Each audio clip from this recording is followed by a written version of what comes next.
Bonjour les amis, j'espère que vous allez très bien. Moi, ça va super bien. Je me présente, je m'appelle Hardy Chaima, président de Chaima Capital, qui est une firme d'investissement qui te permet d'investir dans l'immobilier aux États-Unis. Pour ton information, va sur chaimacapital.com ou envoie-nous un email à contact@chaimacapital.com. Je pense que vous aviez suivi les journaux ces derniers temps. Les news ont été marquées par le coup d'État qui s'est passé au Gabon. En fait, il y a eu tellement de coups d'État en tout. Je crois qu'il y a eu 5 coups d'État. Il y a eu le coup d'État au Burkina Faso, Mali, Tchad, Niger et maintenant Gabon. Bon, cela montre déjà qu'il y a un changement qui veut s'opérer dans la zone francophone africaine. Oui, je sens ça parce que ces zones africaines parlent français et étaient des anciennes colonies françaises. Et en 2023, nous assistons à un changement de, de puissance, si on peut dire ça comme ça. Qu'à cela ne tienne, nous allons continuer à regarder ce qui se passe dans ces régions-là et pourquoi pas parler, documenter et commenter aussi ces sujets pour que l'on apprenne de ce qui se passe, surtout dans notre continent Afrique. Aujourd'hui, on va pas parler de politique. Je sais que vous êtes fatigué de parler de politique et c'est pas tout le temps qu'on va parler aussi de politique. Aujourd'hui, je me suis assis, je me suis demandé, je vais parler de quoi aujourd'hui? Je vais parler de quoi? Je vais parler de quoi? Euh, je me suis dit, ok, allons-y un peu dans l'improvisation. Et j'ai pensé à quelque chose. Je me suis dit, pourquoi ne pas parler de la vie adulte? De la vie adulte et comment faire pour avoir une bonne vie lorsqu'on est adulte. Parce que quand je regarde autour de moi, je vois qu'il y a beaucoup de jeunes avec qui j'ai grandi, bien sûr, amis, connaissances, qui, une fois adultes, rencontrent des difficultés. Difficultés financières, difficultés dans leur ménage, difficultés avec leur nouveau-né. Il n'y a que des difficultés. Et je me dis que ces difficultés peuvent être réglées. Mais si on est averti lorsqu'on est jeune, ces difficultés peuvent être évitées. Donc, parlons-en de la vie adulte parce que j'ai été jeune, j'ai été insouciant. Maintenant, je suis un adulte avec une famille et des responsabilités. Et j'aimerais que les jeunes qui rentrent dans la vie adulte puissent rentrer dans la vie adulte avec des atouts nécessaires pour réussir. Réussir et pourquoi pas exceller. Parce que c'est important d'exceller. C'est important d'être un leader. C'est important d'apporter le changement dans ta vie et dans la vie des gens qui t'entourent. Mais est-ce que tu penses que c'est possible? Nous allons étudier la question. J'ai remarqué que lorsque tu es adulte, c'est un constat que j'ai fait. Lorsque tu es adulte, tu as l'impression que la vie te tombe sur la tête. La vie te tombe sur la tête. Et pour pouvoir t'en sortir, tu n'utilises que les armes que tu as en ta possession. Souvent, c'est la force physique. Souvent, c'est la mentalité. Souvent, c'est la personnalité. Souvent, c'est un bagage intellectuel. Mais lorsque je regarde mes amis qui ont réussi, j'ai analysé 3 à 4 qualités qu'ils ont. Un, ils ont été des gens studieux. Deux, ils ont été des gens très assidus. Trois, ils ont été des gens qui n'aimaient pas les problèmes. Quatre, ils évitaient d'être autour des gens qui aiment les problèmes. Cinq, ils avaient un environnement qui les encourageait.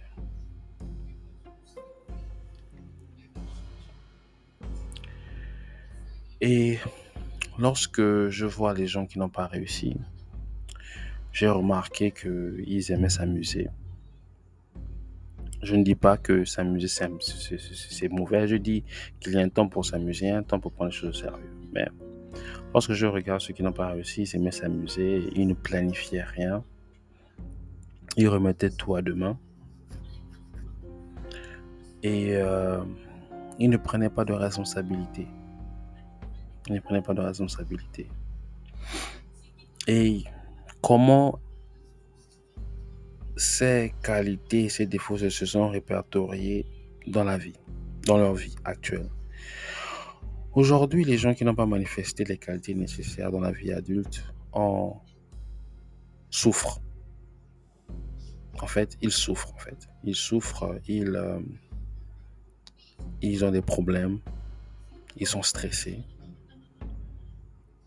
et ils cherchent une direction. Maintenant, ceux qui ont adopté des qualités nécessaires pour réussir sont un peu plus joyeux. Ils ont un sens de la vie et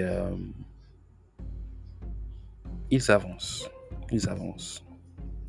Donc, comment on a fait pour se retrouver dans ce genre de situation? Revenons lorsqu'on est jeune. Parce que votre vie adulte, je le répète, votre vie adulte, c'est la somme, la multiplication de toutes vos actions que vous avez entrepris lorsque vous étiez jeune. Ça veut dire quoi? Pour beaucoup de jeunes, lorsque je parle avec eux, ils montrent une certaine insouciance. Oh, grand, tu es trop sérieux. Oh, grand, on est jeune. Oh, grand, c'est la jeunesse. On doit célébrer la vie. Grand. Et moi, je leur dis souvent que moi, j'ai été jeune comme vous. Et si j'étais un mot footiste, je ne serais pas là où je suis. Quand j'étais au lycée,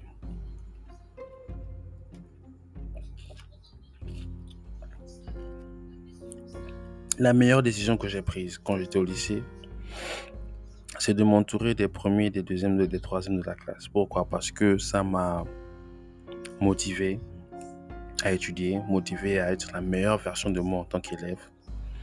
Et à cause de ça, j'ai adopté des bonnes habitudes qui m'ont aidé aujourd'hui à être l'homme que je suis. Et souvent, nous négligeons l'impact des gens qui nous entourent dans notre vie. Nous les négligeons. Mais je suis là ce soir parce que quand j'enregistre cet épisode, il est 24h51, heure de Dallas. Je voudrais te dire que si tes amis n'ont pas réussi dans la vie, n'ont pas d'ambition de réussir dans la vie, en fait, tu n'as pas d'ambition de réussir dans ta vie. Remarque les millionnaires, les milliardaires. Tu vois, jamais voir un millionnaire sortir avec un bandit du quartier. Tape sur Google et Google les amis de Bill Gates. Tu ne vas voir que les milliardaires. Tu ne vas pas voir les millionnaires. Tu ne vas pas voir les petits bandits du coin. Pourquoi? Parce que ceux qui ont l'argent aiment s'associer à ceux qui ont l'argent. Ceux qui n'ont pas d'argent s'associent à ceux qui n'ont pas d'argent par défaut. Je répète, ceux qui n'ont pas d'argent, ceux qui n'ont pas d'ambition s'associent à ceux qui n'ont pas d'argent, qui n'ont pas d'ambition par défaut. Pourquoi? Parce que ils se sentent plus à l'aise avec les gens qui partagent leurs conditions qu'avec des gens qui ne partagent pas leurs conditions. Et ce soir, j'aimerais te dire que c'est pas parce que tu es là où tu es en ce moment que tu vas rester là. Je me rappelle lorsque je travaillais à McDonald's. Je n'ai pas dit McDonald's, excusez-moi. Je me rappelle lorsque je travaillais dans un fast-food. Je ne voulais pas être ami avec les gens qui travaillent avec moi parce que c'est pas là où je voulais aller. C'est pas là où je voulais rester. J'avais d'autres projets. En fait, il faut être insolent avec la vie. Quand je veux dire quoi par insolent, je ne veux pas dire être impoli, non. Il faut oser. Je vois beaucoup de gens, vous êtes nés dans des situations bizarres, vous restez dans ces situations en disant que je suis né comme ça, c'est la faute du père, c'est la faute de la mère, et vous ne faites pas d'efforts. Non. Si vous restez là où vous êtes, c'est votre choix. Être né là où vous êtes, c'est pas votre choix. Mais si vous mourrez là où vous êtes, c'est votre choix.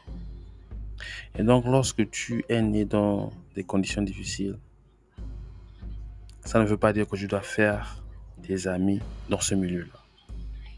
Tu dois essayer de côtoyer les gens qui sont là où toi tu veux être. Pourquoi? Lorsque tu côtoies les gens qui sont là où tu veux être, tu vas adopter deux choses. Tu vas adopter leur manière de penser. Tu vas adopter leurs habitudes. Et j'ajoute encore une troisième chose. Tu vas adopter leur mindset. Parce que le riche, celui qui a l'argent, il ne perçoit pas la vie de la même manière que celui qui n'a pas. Celui qui n'a pas manque d'initiative. Parce que ne pas avoir, c'est déjà un blocage. Parce qu'il n'a pas, il ne va pas vouloir. Parce que quand quelqu'un n'a pas, il ne va pas vouloir sortir. Il ne va pas vouloir visiter des endroits. Il ne va pas vouloir étudier. Il ne va vouloir rien faire. À part se distraire. Et c'est là où il faut faire attention. Parce que celui qui a de l'argent, des possibilités, il va vouloir rencontrer d'autres personnes. Il va vouloir créer des expériences. Il va vouloir découvrir des choses. Et parce qu'il fait cela, il va se mettre en contact, en connexion avec des gens qui vont étendre son environnement, étendre son expertise, étendre ses richesses. Et voyez comment le manque et l'apport d'argent a un impact sur votre manière de penser. C'est pourquoi je dis qu'il faut oser. Parce que lorsqu'on a un manque d'argent, il y a une mentalité qui vient avec ça. Et le problème avec la mentalité qui vient avec, c'est que cette mentalité qui vient avec vous maintient dans votre condition. Je répète, la mentalité qui vient avec le manque d'argent vous maintient dans cette position-là. Lorsque vous manquez d'argent, vous ne pouvez pas apprendre comment faire de l'argent à cause de cette mentalité qui s'est formée. C'est pourquoi il va falloir prendre de l'initiative pour que vous puissiez côtoyer ceux qui ont de l'argent et comprendre ce qu'ils ont que vous n'avez pas. J'avais parlé avec ma femme tout à l'heure, je lui ai dit que la différence entre un docteur et vous, c'est la connaissance qu'il a acquise. Mais le docteur aux États-Unis, je prends un exemple, le docteur aux États-Unis fait 100 à 250 000 $. Alors que un travailleur normal se fait que 30 000 $. Donc, à cause de la connaissance, je n'ai pas dit parce que la personne est gentille, parce que la personne est beau, parce que la personne a des longs cheveux. Non, à cause de la connaissance. ce que tu as est multiplié par 3. Ta valeur dans la société est multipliée par 3, 4 à cause de ta connaissance. C'est pourquoi je veux maintenir cet épisode en te disant que ce que tu dois faire, c'est de chercher, de t'entourer des gens qui ont cette connaissance qui leur permet de prospérer. Parce que la différence entre ce que tu as et ce que l'autre a, c'est la connaissance. C'est pourquoi de temps en temps, j'essaie de lire. J'essaie de parler avec des gens qui ont plus que moi parce que je veux apprendre d'eux. Je veux apprendre parce que lorsque quelqu'un a ce que toi tu n'as pas, c'est parce qu'il a une mentalité, il a une connaissance que toi tu n'as pas. Et c'est à toi d'aller chercher cette connaissance-là. Mais comme je disais, quand tu es dans la précarité, la précarité est une force qui agit dans ta mentalité qui fait en sorte que tu ne prends pas d'initiative. Mais le problème, c'est que si tu ne prends pas d'initiative, comment tu vas changer ta condition? Comment tu vas changer ta condition? C'est presque impossible. C'est pourquoi tu dois toujours être entouré des gens qui sont là où toi tu veux être. Parce que qu'est-ce qui va se passer quand tu es entouré de ces gens-là? Tu vas te sentir mal à l'aise. C'est la première des choses, tu vas te sentir mal à l'aise. Tu vas te dire, mais pourquoi moi j'ai pas eu raison? Mais lorsque tu te questionnes déjà sur ta condition, c'est que tu es sur le pas de changer ta condition. Ça pourra prendre du temps de changer ta condition. Mais lorsque tu questionnes ta condition, tu es sur le point d'améliorer ta condition. Et le plus tôt tu questionnes ta condition, le mieux c'est. Le mieux c'est. Et donc, revenons sur la vie adulte. Lorsqu'on est jeune, on doit déjà visionner. On doit déjà visionner, avoir une idée de quoi on veut ressembler lorsqu'on sera grand, lorsqu'on sera un adulte. Et c'est un exercice que peu de personnes font. Soit ils rêvent, soit ils n'essaient même pas. Mais moi, je ne te parle pas de rêver, je te parle de visionner. Lorsque tu veux être une personne qui fait, je prends un exemple, 15 millions de francs CFA, qui est mariée, qui a une femme, qui a des enfants, quelles sont les caractéristiques de ce genre de personne? Qu'est-ce que c'est ce genre de personne fait dans la vie? Quelles études il a poursuivi? Quelle mentalité? Quelles habitudes il a? Parce que ce que tu es, ce que tu seras la somme de tes habitudes multipliées par le temps. Ce que tu seras sera la somme de tes habitudes multipliées par le temps. Vous remarquerez que lorsque vous allez à l'école et que vous finissiez l'école et vous devenez docteur ou ingénieur, ça n'a été que la somme du temps passé dans le banc de l'école multiplié par le temps. Donc ce que vous serez dans votre futur, c'est la somme du temps passé. C'est la somme de vos habitudes. Et c'est à vous de vous poser la question, ce que je veux être dans ma vie future, quelles sont ces habitudes? Et c'est à vous de copier ces habitudes et de les incorporer dans votre vie quotidienne. C'est comme ça que l'on fabrique.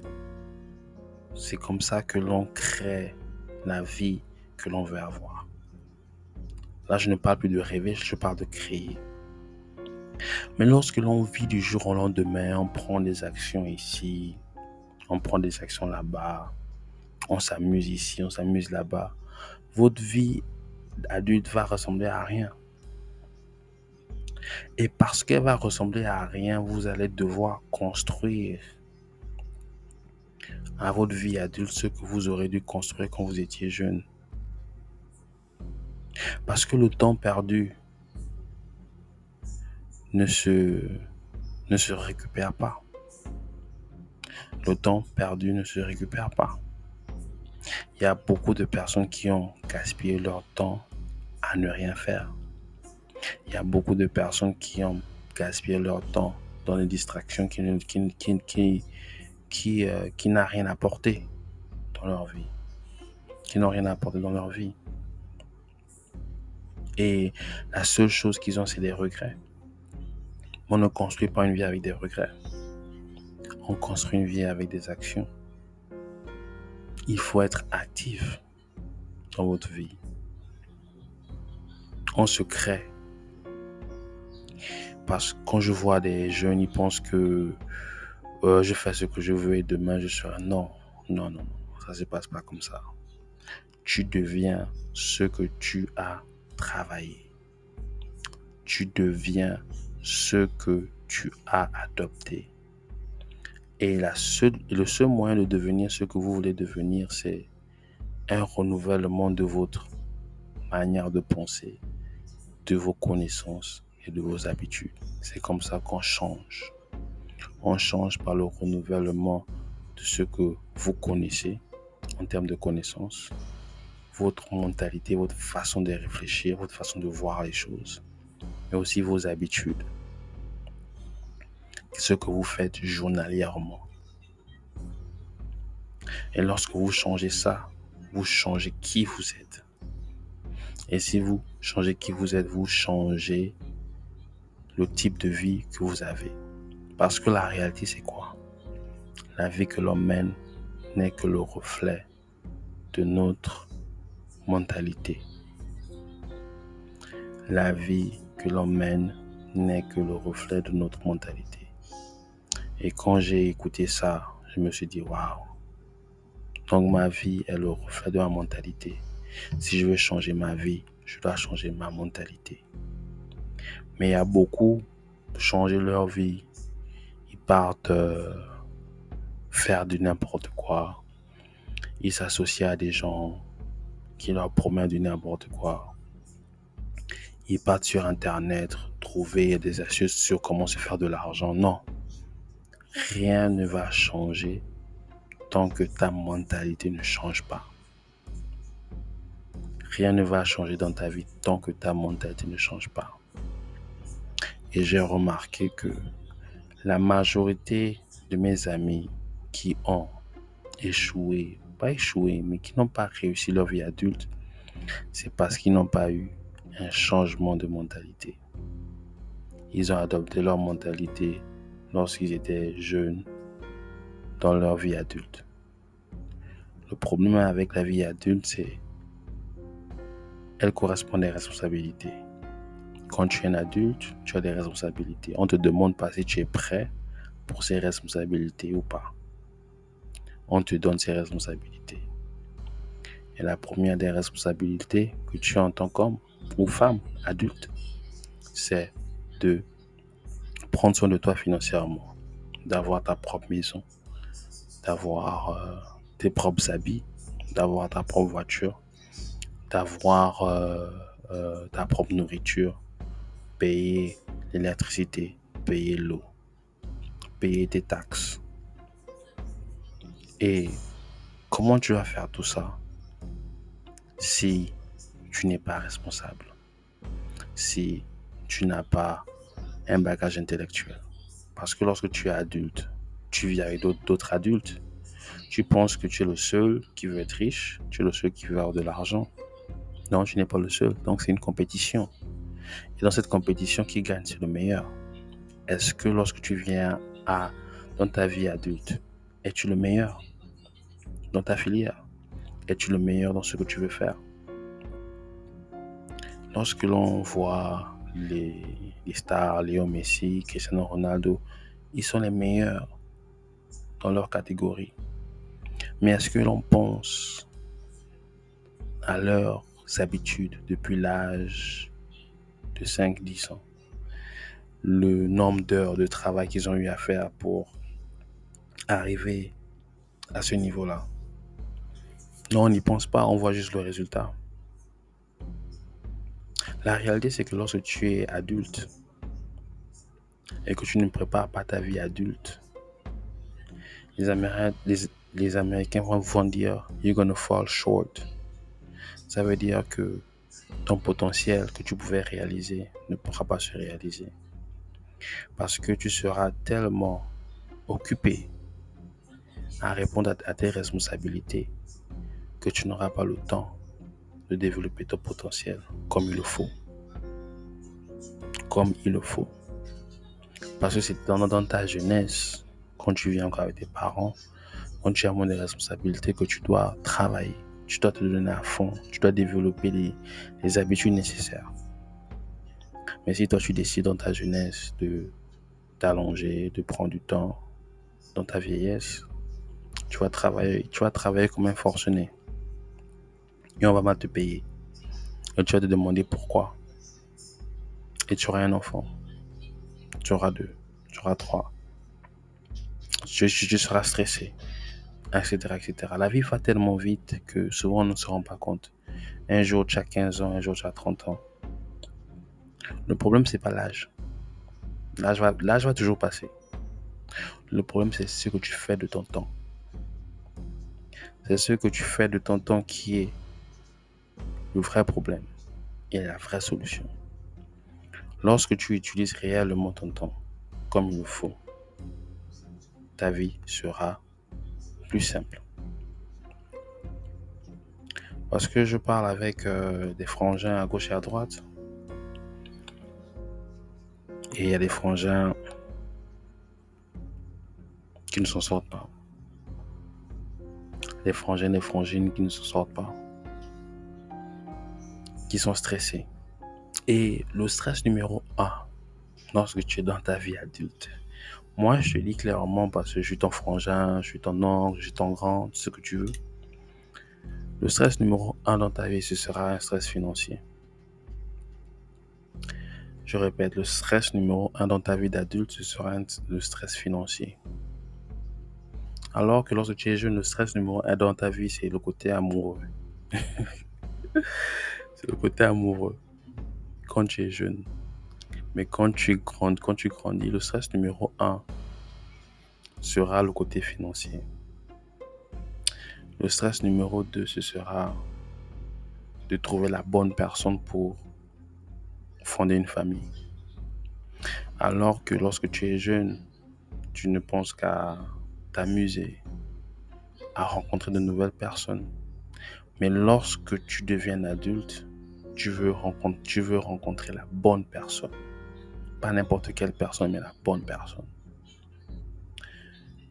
Le stress numéro 3, c'est de pouvoir laisser quelque chose à ta famille, à tes enfants, ce qu'on appelle l'héritage. Les Américains appellent ça legacy.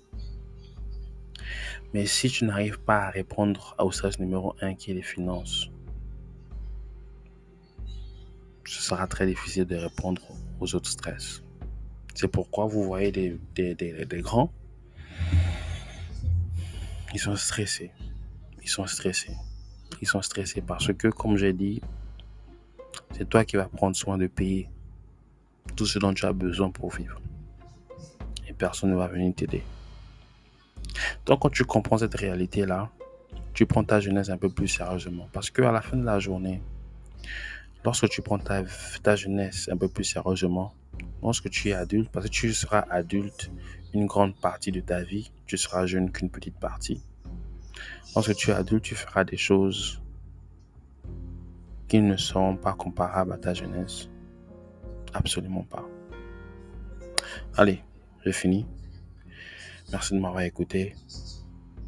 Bonsoir, bonne soirée, bonne journée. See you soon.